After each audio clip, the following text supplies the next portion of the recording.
Hi guys, my name is Lori Briggs and I chose the book The Name Jar. I picked it because I was just going through a lot of different books and trying to figure out which one I like best, and this one kind of struck me because I've always found names interesting, especially names from different countries, and trying to find out what they mean and where they came from. The theme of this book is about a little girl who came to a new country and she was embarrassed to tell other people her name because it sounded funny. And she was just trying to find her way and decide what worked best for her to help people understand what her name was and what it meant. The back of the book says it's a new country, a new town, and a new friend, a new school for Yun Hai. So, what about a new name? Having just arrived from Korea with her family, Yun Hai is anxious about making friends and worried that no one will be able to pronounce her name. Instead of introducing herself on the first day of school, she decides to pick a new name. The only problem is that she doesn't know what name to choose. This book is about 40 pages, so I will not be reading the entire thing, but I am going to read a small portion of it from the back. And the portion I chose is the bit end where she decided what name she was going to choose. It says, Yun Hai wrote her name in both English and Korean on the chalkboard. I like the beautiful names and funny names you thought of for me, she told the class, but I realized that I liked my name best, so I chose it again. Korean names mean something. Yun Hai means grace. Grace.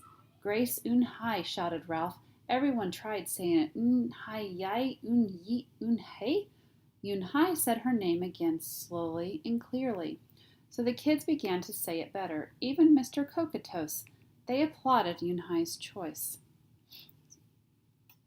Um, I was named after a flower, Rosie whispered to Yun Hai. Lots of American names have meanings too, Mr. Cocotos reminded everyone. And when the class was dismissed, Yun Hai heard her new friends say goodbye. Goodbye, Yun Hai. See you tomorrow. Goodbye, Yun Hai. Yun Hai said goodbye, and they looked around for Joey, but he was already gone. Yun Hai, come downstairs, Mother called up to Yun Hai. Your friend is here. Yun Hai rushed down to see who she meant. There stood Joey, and in his arms was a name jar. Where did you find it? Asked Yun Hai breathlessly. Joey looked embarrassed. Well, I took it. But only because I wanted you to keep your own name. And you did. He reached in and pulled out the names. Do you want to keep them? He asked. Thank you. I'll keep them as a souvenir, Yun Hai said happily. Then she pulled out the piece of paper from her pocket. Do you want this back? Joey grinned. You can keep it. I'll return the name jar to class. Maybe you could keep some Korean nicknames in it for us. Names will be with good meanings. I could do that, agreed Yun Hai. I already got a Korean nickname, Joey said. Mr. Kim helped me to choose it. Let's see if I can get the picture in there. Carefully, he pulled a small silver felt pouch from his pocket. Then he took out a dark wooden stamp with beautiful Korean characters carved sharply into it. He pressed it on the ink pad and then on the piece of paper next to her name. Chinkyu, read Yun Hai. That means friend, and Chinkyu smiled back. I think if I were to do an activity with this book, I would probably try to make the little ink stamps that they used at the end that had their names on it. I would probably get some dowel rods and cut them into smaller pieces.